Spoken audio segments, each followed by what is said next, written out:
দাবি করি জুলাই আমাদের লড়াই। আমি বই লিখেছি জুলাই কেন আমাদের লড়াই। জুলাইয়ের উপর, জুলাইয়ের বিপ্লবের উপর আমাদের সত্য আছে, আমাদের মালিকানা আছে। এই মালিকানা কারো অনুগ্রহে নয়, এই মালিকানা কারো অনুদানে নয়। এই মালিকানা প্রতিষ্ঠিত করেছি আমরা রক্তের নজরানা দিয়ে। এই মালিকানা আমরা প্রতিষ্ঠিত করেছি আমাদের জীবন বিপন্ন করে। এই মালিকানা আমরা প্রতিষ্ঠিত করেছি দিনের পর রাত, রাতের পর দিন কারাগারের অন্ধকার কুঠুরিতে দিন গুজরান করে। এই মালিকানা আমরা প্রতিষ্ঠিত করেছি স্বৈরাচারী লেডি ফেরাউনের চোখের উপর চোখ রেখে কথা বলে। এই মালিকানা আমরা প্রতিষ্ঠিত করেছি স্বৈরাচারী জালিম ইতিহাসের কুখ্যাত বর্বর শাসকের হুমকি আর ধমকিকে উপেক্ষা করে। কেউ যদি আমাদের এই মালিকানাকে দুর্বল করে দিতে চান, যদি তিনি আমার ঘরানার হন, আত্মঘাতী চিন্তা করতেছেন। তিনি যদি আমাদের অন্য ঘরানার হন, ষড়যন্ত্রে লিপ্ত হয়েছেন। ষড়যন্ত্রকারীরাও হুঁশিয়ার হয়ে যান। যারা আত্মঘাতী চিন্তা করেন, আপনারা আর একটু সচেতন হন, সচেতন হন।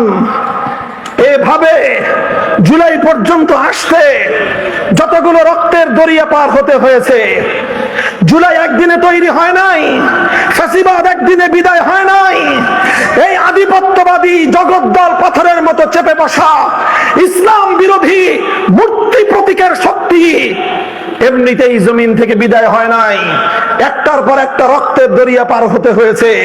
প্রথম রক্তের দরিয়া পার হয়েছে শাপলা চত্বরের বীর শহীদাঙ্গা। এরপর রক্তের দরিয়া পার হয়েছে 2021 সালের মোদী বিরোধী আন্দোলনের হেফাজতের কর্মীরা। চূড়ান্ত লড়াই হয়েছিল 2024-এর জুলাই মাসে। সেই জুলাই মাসেও এদেশের আজাদীর সন্তান হিসেবে এদেশের আলেম সমাজ, কওমি মাদ্রাসার সন্তানদের যে অবদান স্বর্ণাক্ষরে লিখে রাখতে বাধ্য হবে ইতিহাস। যতবার জুলাইয়ের কথা আসবে ততবার শাপলা থেকে শুরু করতে হবে।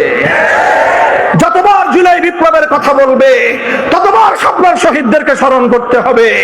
যতবার বাংলাদেশের স্বাধীনতার কথা বলবে ততবার হেফাজতে ইসলামের নাম উচ্চারণ করতে হবে। যতবার ফ্যাসিবাদের বিরুদ্ধে কথা বলবে ততবার শহীদে ইসলাম আল্লামা জুনায়েদ বাবুনগরীর নাম উচ্চারণ করতে হবে, আল্লামা আহমদ শফীর নাম বলতে হবে। হে জাতি, হে বাংলাদেশের ফ্যাসিবাদ পরবর্তী স্বাধীন বাংলাদেশের নাগরিকরা, আল্লামা আহমদ শফীর কৃতজ্ঞতা যদি তোমরা স্বীকার না করো, আল্লামা জুনায়েদ বাবুনগরীর সংগ্রামী ভূমিকাকে যদি তোমরা ভুলে যাও, আল্লাহর কসম জাতি হিসেবে তোমরা কোনোদিন কৃতজ্ঞ জাতি হিসেবে পরিচয় দিতে পারবে না। এটা হলো আমার একটা বার্তা, একটা বার্তা। মুহতারাম হাজিরিন, কাজেই আজ নতুন বাংলাদেশ বিনির্মাণে, নতুন বাংলাদেশ তৈরির ক্ষেত্রে যে আলাপ, যে আলোচনা, আমরা তার অন্যতম স্টেক হোল্ডার। আমাদেরকে বাদ দিয়ে নতুন বাংলাদেশের আলাপ আলোচনা কশ্চিনকালেও গ্রহণযোগ্য হতে পারে না। মনে রাখতে হবে এই কথা। হে আমার সন্তানেরা, সিংহ শার্দুলেরা, মনে রেখো, রাষ্ট্রের উপর তোমার অধিকার কেউ তোমাকে করুণা করে দেবে না। তোমাকে তোমার অধিকার এভাবে আদায় করে নিতে হবে। রক্ত দিয়ে যেভাবে অধিকার প্রতিষ্ঠা করেছো, রক্ত দিয়ে যেভাবে তোমরা তোমাদের মালিকানার সত্যকে প্রতিষ্ঠা করেছো, ঠিক সেভাবে মুষ্টিবদ্ধ হাতে হুঙ্কার দিয়ে মাথা উঁচু করে দাঁড়িয়ে নিজের হিস্সা নিজেরা বুঝে নিতে হবে ইনশাআল্লাহ। এই জায়গাটায় আমি আমাদের আন্তদলীয় যত বিরোধ আছে সেই বিরোধগুলোকে মাথার উপর উঠে রাখতে বলি। এখানে আমাদের মধ্যে কোনো বিরোধ নাই। ইসলামী আন্দোলন, বাংলাদেশ খেলাফত মজলিসের মধ্যে এই পয়েন্টে কোনো বিরোধ থাকতে পারে না। চরমনাইয়ের সাথে শাইখুল হাদিসের পরিবারের কোনো বিরোধ থাকতে পারে না। জমিয়ত উলামা ইসলামের সাথে এই পয়েন্টে আমাদের কোনো বিরোধ থাকতে পারে না। নিজামে ইসলামের সাথে কোনো বিরোধ থাকতে পারে না। হাতে হাত রেখে রক্ত দিয়ে যেভাবে আমরা জমিনে আমাদের মালিকানা কায়েম করেছি, আমাদের ভাইরা শাহাদাতের রক্ত দিয়ে কাফনের কাপড় পরে তারা যেভাবে কবরে গিয়ে শুয়ে আছে, ঠিক সেভাবে প্রয়োজনে আবার কাফনের কাপড় দিয়ে পাগড়ি বলতে হবে। এরপরেও আমাদের অধিকার ছিনিয়ে আনতেই হবে, ছিনিয়ে আনতেই হবে।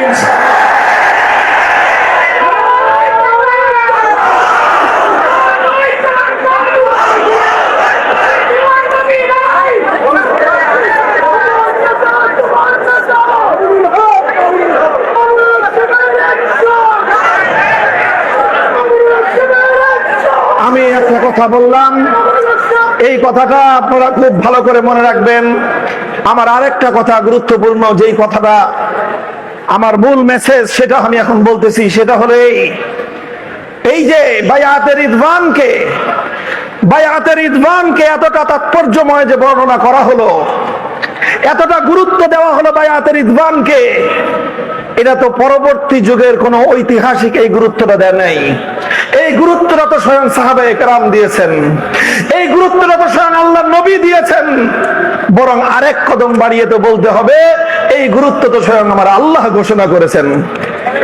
আল্লাহ রাব্বুল আলামিনই তো সুলহে হুদাইবিয়ার পর, যখন আল্লাহ নবী হুদাইবিয়া থেকে মদিনার দিকে ফিরে যাচ্ছিলেন, সাহাবায়ে কেরামের হৃদয়গুলো, তাদের হৃদয়গুলো ভাঙ্গা ছিল, তাদের মনগুলো বেদনা বিধুর ছিল। করতে আসলাম ওমরা, করতে পারলাম না ওমরা, জিহাদের শপথ নিলাম, শাহাদাতের রক্ত দিব, জিহাদও করতে পারলাম না, শহীদও হইতে পারলাম না, শেষ পর্যন্ত সন্ধি করে ফিরে যাচ্ছি। মনটা তাদের খুব ব্যথাতুর ছিল। তাদের ভগ্ন হৃদয়ে প্রশান্ত করার জন্য স্বয়ং আমার আল্লাহ পাক রব্বুল আলামিন আয়াত নাযিল করেছিলেন, ইন্না ফাতাহনা লাকা ফাতহাম মুবিনা। হে নবী, আমি আপনাকে হুদাইবিয়ায় শুধুমাত্র একটা সন্ধি করাই নাই।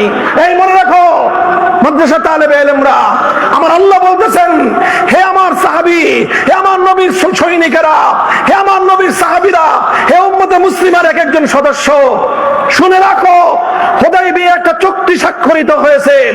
বাহ্যিকভাবে দেখা গিয়েছে ওই চুক্তির মধ্যে মুসলমানরা নথি স্বীকার করেছে, কিন্তু আমি আল্লাহ ঘোষণা করতেছি, বাহ্যিকভাবে এটা একটা চুক্তি, বাহ্যিকভাবে এটা একটা সন্ধি, কিন্তু আমি আল্লাহ বলতেছি, এটা শুধুমাত্র একটি সন্ধি নয়, এটা হলো ইসলামের ইতিহাসের সবচেয়ে বড় ঐতিহাসিক বিজয়। কেন হুদাইবিয়াটা কেন ঐতিহাসিক বিজয়? কারণটা কি?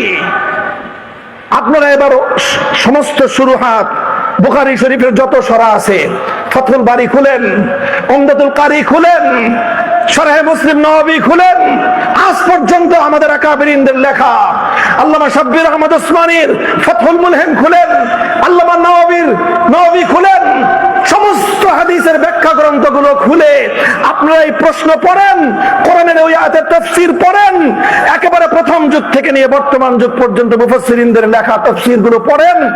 কেন আল্লাহ পাক রব্বুল আলামিন হুদাইবিয়ার সন্ধিকে এত বড় ঐতিহাসিক বিজয় হিসেবে আল্লাহ পাক কেন অভিহিত করলেন, কেন আখ্যায়িত করলেন? What is the reason? কারণটা কি? কারণ, মৌলিক যেই কারণটা, সেটা হলো এই, হুদাইবিয়ার মাধ্যমে প্রত্যক্ষ বিজয় যদিও মুসলমানদের আসে নাই, হুদাইবিয়ার মাধ্যমে মুসলমানদের রাজনৈতিক বিজয় অর্জিত হয়েছিল। কোন বিজয়? জোরে বলো, কোন বিজয়? হুদাইবিয়ার মাধ্যমে আল্লাহ নবীর রাজনৈতিক দূরদর্শিতার বিজয় অর্জিত হয়েছিল। হুদাইবিয়ার মাধ্যমে মুসলমানদের রাজনৈতিক শক্তির স্বীকৃতি পেয়েছিলেন আল্লাহ নবী। অর্থাৎ হুদাইবিয়ায় যুদ্ধের বিজয় হয় নাই, রণাঙ্গনের বিজয় হয় নাই, হুদাইবিয়ায় রাজনৈতিক বিজয় হয়েছে। রাজনৈতিক বিজয়টা কি? হুদাইবিয়ার সবচেয়ে বড় রাজনৈতিক বিজয় ছিল যে মক্কার কুরাইশরা এতদিন পর্যন্ত ইসলাম এবং মুসলমানদেরকে কোনো শক্তি বলে স্বীকার করত না। ওরা বলতো মুহাম্মদ সাল্লাল্লাহু আলাইহি ওয়াসাল্লামের আশেপাশে কিছু বিক্ষিপ্ত মানুষ জমা হয়েছে। আরো নিকৃষ্ট ভাষায় উপেক্ষা করে, উপহাস করে তারা বলতো কিছু বাদাইম্মা জমা হয়েছে। নাউজুবিল্লাহ। আপনি পড়েন হুদাইবিয়ার ইতিহাসের মধ্যে পড়েন, তারা যেই কথাগুলো বলেছিল যে আল আওবাস, আপনার চারপাশে কিছু বাদাইম্মা বেহুদা জমা হয়েছে, এগুলো 2 দিন পরে চলে যাবে, আপনি এদের জন্য নিজের গোত্রের সঙ্গে আপনি লড়াই করেন। অর্থাৎ মক্কাওয়ালারা, মক্কার কুরাইশ কায়েমি স্বার্থবাদী গোষ্ঠী, তারা মুসলমানদেরকে বাদাইম্মা হিসেবে চিহ্নিত করত, বাদাইম্মা মনে করত তারা যে একটা প্রতিষ্ঠিত রাজনৈতিক রাষ্ট্রীয় শক্তি। কোনদিন তারা এটা স্বীকার করত না। কিন্তু যেদিন হুদাইবিয়ায় তারা চুক্তি স্বাক্ষর করলো, হাযা মা কাযানা আলাইহি মুহাম্মাদুর রাসূলুল্লাহ, হাযা মা কাযানা আলাইহি মুহাম্মাদ ইবনে আব্দুল্লাহ ওয়া সুহাইল ইবনে আমরিন, এখানে তারা স্বীকৃতি দিল। আর দুটি পক্ষের মধ্যে চুক্তি স্বাক্ষর হচ্ছে। এর এক পক্ষে মক্কার কুরাইশদের পক্ষ থেকে তাদের নেতা সুহাইল ইবনে আমর স্বাক্ষর করবে, অপর পক্ষে মুহাম্মদ ইবনে আব্দুল্লাহ স্বাক্ষর করবে। অর্থাৎ এই চুক্তির মাধ্যমে পৃথিবীর ইতিহাসে সর্বপ্রথম মক্কার কুরাইশরা তারা আল্লাহর নবীর নেতৃত্বাধীন মুসলিম শক্তিকে একটি রাষ্ট্রীয় রাজনৈতিক শক্তি হিসেবে স্বীকার করে নিতে বাধ্য হলো। এটাই হলো ফাতহে মুবিন, এটাই হলো ফাতহে মুবিন। আজ থেকে প্রায় 8 বছর আগে রোহিঙ্গাদেরকে যেভাবে যখন তারা উৎখাত করে দিয়েছিল, তাদের 1300 বছরের বাপদাদার বাস্তু ভিটা থেকে, আপনারা জানেন, ইতিহাস দেখেন, ওই সময়কার ইতিহাসগুলি পড়ে দেখেন। আমরা বিভিন্ন ভাবে রোহিঙ্গা ক্যাম্পে স্বয়ং আমি নিজে দিনের পর দিন থেকে তাদের জন্য অনেক কাজ করেছি, তাদের সঙ্গে অনেক কথাবার্তা বলেছিলাম।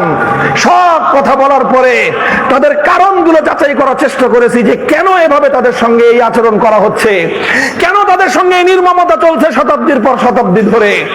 আমার কাছে যেই কারণটা মনে হয়েছে সেটা হলো রোহিঙ্গারা ওই এলাকায় অনেক কিছু করেছে, অনেক কিছু করেছে, কিন্তু আরাকানে তারা তাদের রাজনৈতিক নেতৃত্ব প্রতিষ্ঠা করতে পারে নাই। আরাকানে তারা ধর্মীয় প্রতিষ্ঠান করেছে, আরাকানে তারা বাড়িঘর করেছে, আরাকানে তারা শিক্ষা প্রতিষ্ঠান গড়ে তুলেছে, আরাকানে তারা বড় বড় খানকা গড়ে তুলেছে, অনেক কিছুই করেছিল।